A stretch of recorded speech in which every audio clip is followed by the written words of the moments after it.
Today we're adding a freshwater stingray to my 2,000-gallon aquarium, adjusting some of the stocking, and transforming the look of the entire system. First, let's get that stingray moved. I have to save this stuff because it's like gold.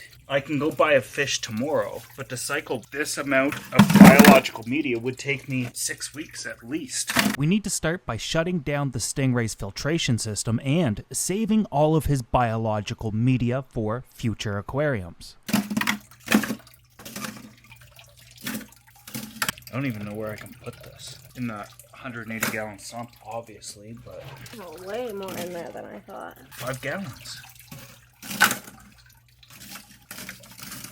I have to put it on this side. There are your liquid gold bars. Really are. Doing it the old-fashioned way.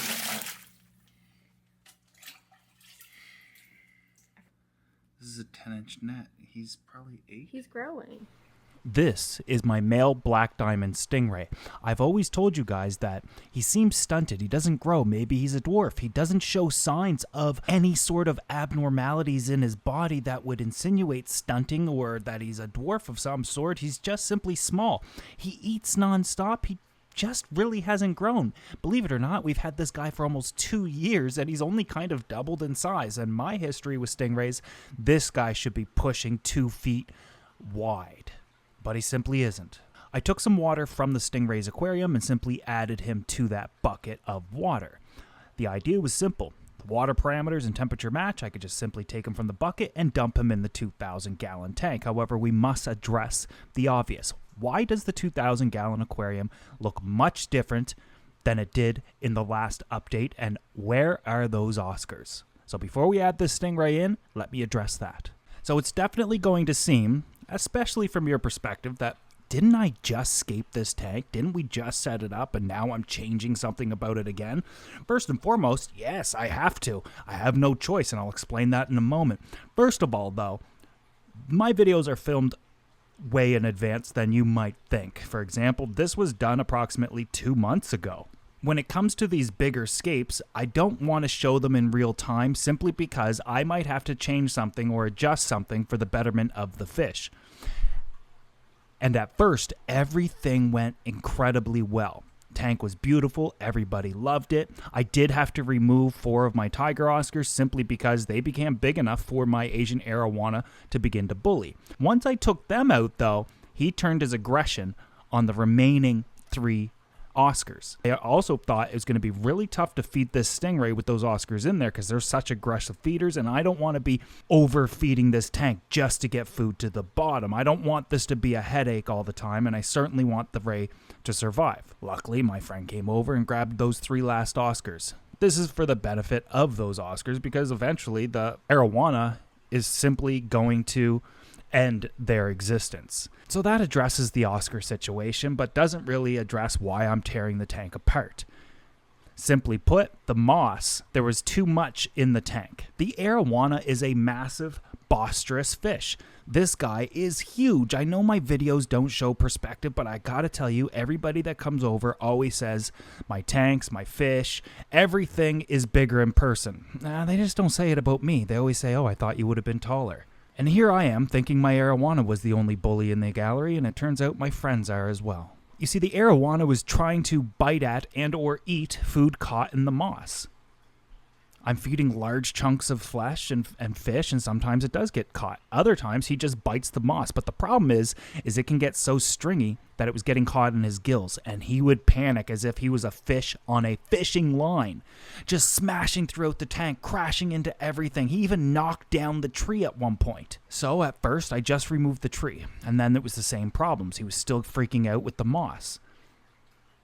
I thought I'd give him enough time. He certainly wasn't going after the geophagus or any other fish in the tank because they're maxed out in size and they're not getting big enough to seem like they're a threat to him. Heck, they're even breeding in this tank. But then I thought, well, if I remove that leaning tree, he's not going to be smashing into it anymore.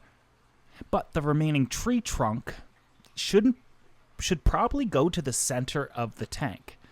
rocks around it, add in some more plants, remove some of the moss, just make the tank a little bit more simpler and go from there. I have to say, it's not my favorite scape of the 2000, but when it comes to the fish and being best for the Asian arowana, it hands down is. Technically, having it completely empty would be best, but this is kind of a trade-off where we get something aesthetically pleasing, plus the Asian arowana, who is definitely my priority in the tank, gets exactly what he needs. Finally, we can add in the stingray. Stingray added in, all fish doing fantastic ever since. But that's when I got another idea.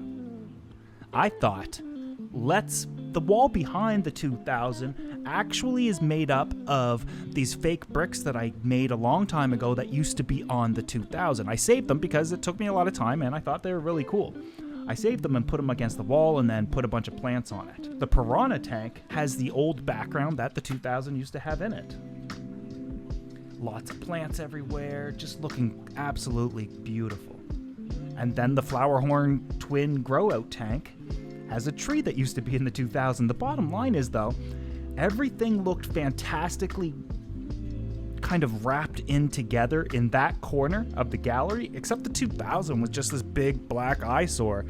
I do prefer it being black in color because it hides a lot of the dirt and whatever else I get all over it, but I thought, don't I have the original covering for the 2000? And let me just see what it's going to look like on it again.